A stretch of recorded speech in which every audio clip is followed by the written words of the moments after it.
Si è scritto di lui che è l'ultimo poeta della canzone napoletana. È uno studioso della lingua e della poesia di Napoli.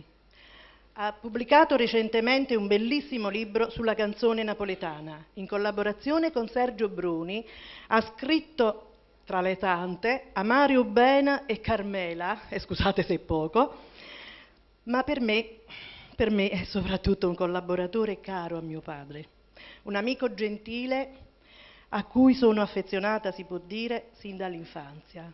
È Salvatore Palomba.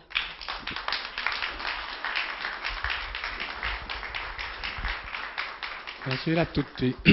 Scusatemi, tosse e catarro oggi è una cosa incredibile. Questo mi costringe anche a guardare un po' gli appunti perché non mi ricordo niente, sono un po' intasato. Ho accettato con molto piacere l'invito a collaborare a questa manifestazione che mi è stato rivolto dagli amici di Interview, perché mi sembra una manifestazione, direi, quasi familiare, perché coinvolge diciamo, i discendenti dei grandi autori, e perché ritengo sacrosanto tutto quanto si può fare per ricordarli. In questi tempi, certo, è una piccola cosa rispetto al tanto che si potrebbe e si dovrebbe fare per la canzone napoletana, ma in questi tempi di globalizzazione o forse di americanizzazione del mondo, io credo che siano da salutarsi con favore tutte le iniziative che tendono a salvaguardare la nostra identità culturale. E io penso che la canzone napoletana in questo senso può costituire un piccolo grande baluardo. Stasera saranno ricordati 6 autori: i compositori Enrico Cagno e Vincenzo D'Annibale, il poeta Francesco Fiore e Armando Gil, unanimemente definito il primo cantautore italiano.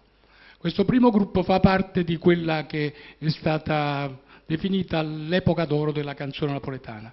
Sono gli ultimi autori di questo grande periodo, sono tutti nati nell'ultima parte dell'Ottocento e hanno svolto la loro attività per lo più nei primi 25-30 anni del Novecento. Il secondo gruppo di autori è formato da 2 poeti, Renato Fiore ed Enzo Bonagura, protagonisti di quel grande ritorno della canzone napoletana che c'è stato dopo il primo dopoguerra, dove c'è stato un altro grande fervore, diciamo dal 44 più o meno agli anni 60, quindi sono autori più vicini a noi.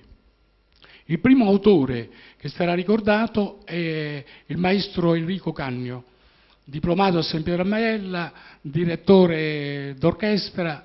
Su di lui, come su tutti gli altri autori della serata, leggerete alcune notizie che il fervore di Giancarlo Garzoni ha raccolto e sono pubblicate su quel libretto che voi avete visto.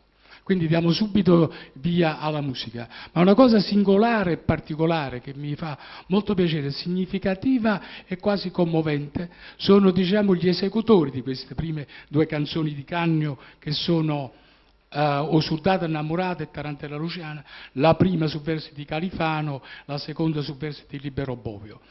Perché proprio per sottolineare quello che diceva all'inizio, cioè questa cosa familiare, niente meno eseguiranno queste 2 canzoni la figlia e la nipote di Ea Mario, la signora Delia Catalano accompagnata al piano da Bruna Gaeta Catalano.